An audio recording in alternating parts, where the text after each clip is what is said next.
ከህዳሴው በኋላ እየመጡ ያሉት ሶስቱ የአባይ ግድቦች ግብጽ ጨርቋን ልጥል ነው። በቅርቡ ይፋ በተደረገ መረጃም የኢትዮጵያ ህዳሴ ግድብ ከ6 ወራት በኋላ በይፋ ተመርቆ ሙሉ ለሙሉ ወደ ስራ ይገባል።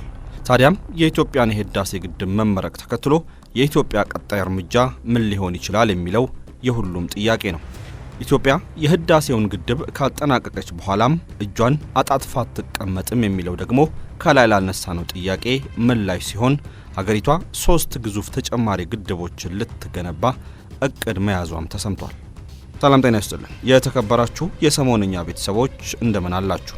በዛሬው ጥንቅራችን ኢትዮጵያ በቀጣይነት ልትገነባቸው ስላቀደቻቸው 3 ግዙፍ ግድቦች የምንላቸዋለን። እነዚህ ግድቦች ስያሜያቸው ምንድነው? በየትኛው የኢትዮጵያ ክፍል ይገነባሉ? ያላቸው የኃይል ማመንጨት አቅምስ ምን ያክል ነው? የዛሬው ጥንቅራችን ለእነዚህ ጥያቄዎች ምላሽ አለው። እስከ ፍጻሜው አብራችሁን ቆዩ።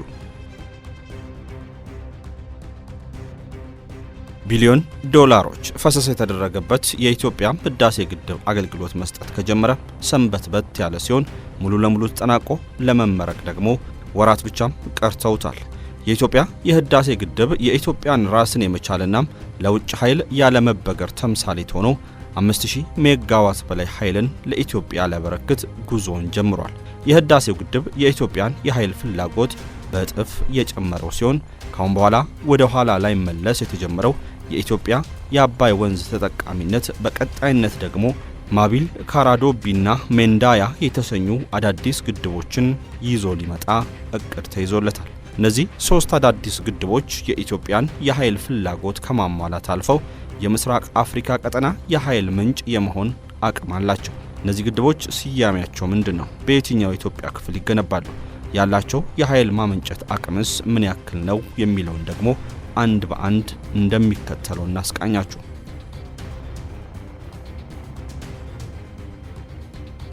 ማቢል ግድብ።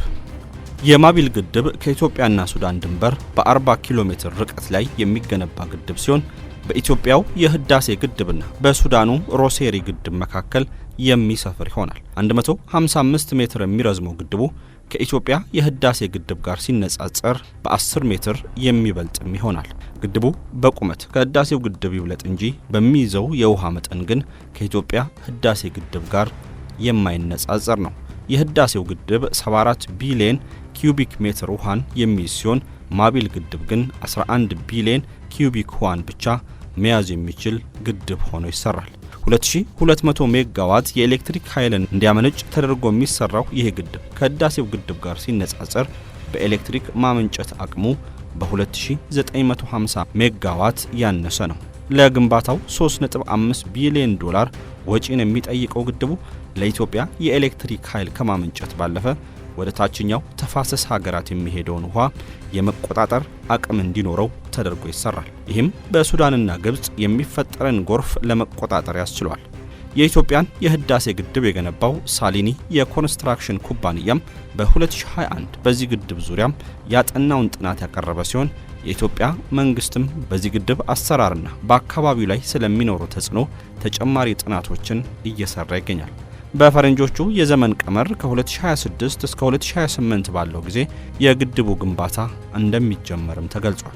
የዚህ ግድብ ግንባታም ሱዳን በበጎ ጎኑ ልትቀበለው እንደምትችል ይገመታል። ምክንያቱም ግድቡ ወደ ሱዳን የሚሄደውን ውሃ የሚቆጣጠርና በተደጋጋሚ ሱዳንን ከሚያጠቃት የጎርፍ አደጋ የሚከላከላት ስለሆነ ነው። በሌላ በኩል ግን ግብጽ የግድቡ ግንባታ በአባይ ወንዝ ላይ ያላትን የበላይነት ይነጥቀኛል ብላ ስለምትሰጋ ላትቀበለው ትችላለች።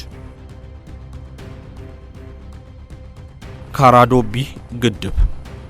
ይህ ግድብ ከኢትዮጵያና ሱዳን ድንበር በ90 ኪሎ ሜትር ርቀት ላይ የሚገነባ ሲሆን ከኢትዮጵያ ህዳሴ ግድብ ወደ ላይ ከፍ ብሎ በኢትዮጵያ ከፍተኛ ስፍራዎች ላይ የሚገነባም ይሆናል። 250 ሜትር የሚረዝመው ግድቡ ከኢትዮጵያ ህዳሴ ግድብ በቁመት ቢበልጥም ውሃን በመያዝ አቅሙ ግን ከኢትዮጵያ ህዳሴ ግድብ ያነሰ ነው። ይህ ግድብ 16 ቢሊዮን ኪዩቢክ ውሃን እንደሚይዝ ይገመታል። ግድቡ ሲሰራ 1600 ሜጋዋት የኤሌክትሪክ ኃይል ማመንጨት እንዲችል ተደርጎ ሲሆን እየቆየ በሚደረግለት ማስፋፋት ግን እስከ 2800 ሜጋዋት የኤሌክትሪክ ኃይል ሊያመነጭ ይችላል። አጠቃላይ ወጪውም 4.8 ቢሊዮን ዶላር እንደሚሆን ይገመታል። ይሄኛው ግድብ ወደ ሱዳን፣ ኬንያና ጅቡቲ የሚላክ የኤሌክትሪክ ኃይልን የሚሸፍን ሲሆን ለኢትዮጵያም ከፍተኛ የውጭ ምንዛሬ እንደሚያስገኝ ይጠበቃል።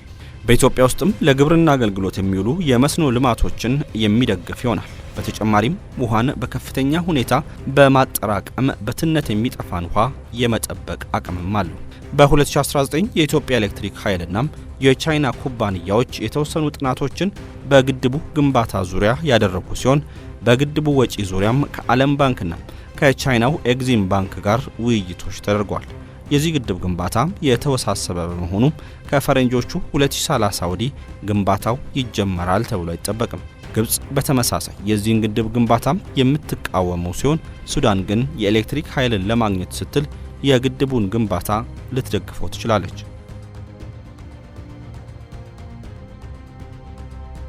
ሜንዳያ ግድብ ከላይ ከተመለከትናቸው ግድቦች አንጻር አነስተኛ ሊባል የሚችለው የሜንዳያ ግድብ በደቡብ ምዕራብ ኢትዮጵያ ምናልባትም በዲዴሳ ወንዝ አካባቢ ሊሰራ እንደሚችል ተነግሯል። 100 ሜትር ርዝመት ያለው ግድቡ 5 ቢሊዮን ኪዩቢክ ዋን በመያዝ ከ800 እስከ 1200 ሜጋዋት የኤሌክትሪክ ኃይልን ለኢትዮጵያ ማበርከት ይችላል። የግድቡ አጠቃላይ ወጪም ከ2 ቢሊዮን ዶላር ከፍ እንደማይል ይገመታል። በከፍታው በሚይዘው የውሃ መጠንና በሚያመነጨው የኤሌክትሪክ ኃይል ግድቡ ከሌሎች ግድቦች ጋር ሲነጻጸር አነስተኛ ሊባል የሚችል ግድብ ነው። ይህ ግድብ በአካባቢው ላሉ ነዋሪዎች የኤሌክትሪክ ኃይልን ማቅረብ፣ ለመስኖ ልማት ድጋፍ ማድረግን፣ ኢትዮጵያ በምግብ ራሷን ለመቻል የምታደርገውን እንቅስቃሴ ማሳለጥ ዋነኛ ተግባሩም ይሆናል። በግድቡ ግንባታ ዙሪያ እስካሁን ይሄ ነው የሚባል ጥናት ያልተደረገ ሲሆን ግንባታው ከፈረንጆቹ የዘመን ቀመር 2035 ወዲህ ይጀመራል ተብሎ አይጠበቅም። ግድቡ ከሌሎች ግድቦች አንጻር አነስተኛ በመሆኑ ግብጽም ሆኑ ሱዳን በዚህ ግድብ ግንባታ ጋር ተያይዞ ክርክርን ያነሳሉ ተብሎ አይጠበቅም። ኢትዮጵያም ይህን ግድብ ወደፊት በአባይ ወንዝ ዙሪያ በምታደርጋቸው ድርድሮች ላይ ልትጠቀምበት እንደምትችል ይገመታል። ውድ የሰሞንኛ ቤተሰቦች ከላይ ሰፋ አድርገን የተመለከትናቸው ግድቦች ታዲያ ሲጠናቀቁ ምን ይመስላሉ የምትሉ ከሆነም የሚከተሉትን የግድቡን ዲዛይኖች መመልከት ትችላላችሁ።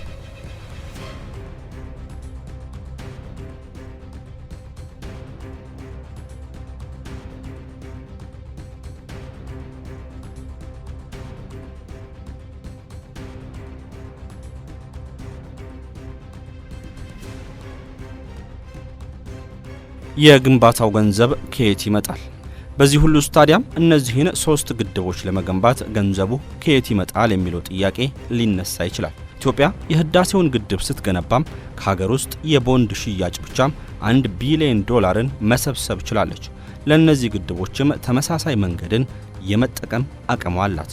ከፈረንጆቹ 2010 ወዲህ ከ10 ቢሊዮን ዶላር በላይ ለኢትዮጵያ የኤነርጂ ሴክተር ያበረከተችው ቻይናም በዚህኛውም ለኢትዮጵያ ብድርን ልሰጥ እንደምትችል ይገመታል። የዓለም ባንክና የአፍሪካ እድገት ባንክም ለጥቃቅን ፕሮጀክቶች ገንዘብን መስጠት መጀመራቸውን ተከትሎ ኢትዮጵያ ይሄን እድል ልትጠቀምበት ትችላለች። ሌላኛው የገቢ ማግኛ መንገድ ደግሞ እንደ ሱዳንና ኬንያ ላሉ ሀገራት ኤሌክትሪክ ኃይል ኤክስፖርት በማድረግ ከዛ የሚገኝ ገቢን ለግድብ ግንባታ ማዋል ነው።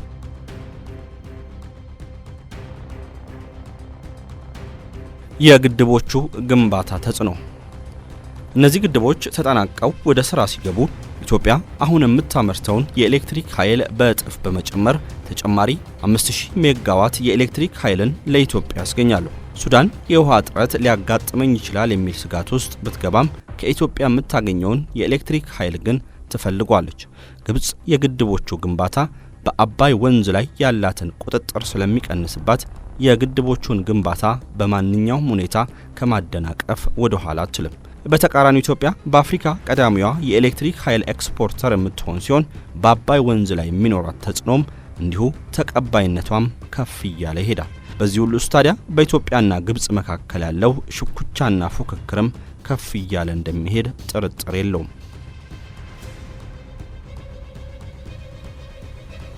የህዳሴው ግድብ ለኢትዮጵያውያን ግድብ ብቻ ሳይሆን ነፍሳችን ነው፣ የማሸነፍ አቅማችንን ያሳየንበት ነው፣ እንዲሁም የወደፊት ተስፋችን ነው ብንል ማካበድ አይሆንብንም። ግድቡ ለኢትዮጵያውያን ብቻ ሳይሆን ለጎረቤት ሀገራት ጭምር የኤሌክትሪክ ኃይል በማመንጨት ተስፋን ያጫረ ሆኗል።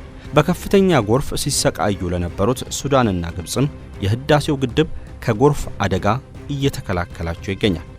አሁን የህዳሴውን ግድብ ወደ ህይወት መቀየር ተከትሎ አይናችንን ወደ ካራዶቢ፣ ማቢሊና ሜንዳያ ግድቦች የምናዞርበት ጊዜ ተቃርቧል እያለን በዚሁ ተሰናበትን።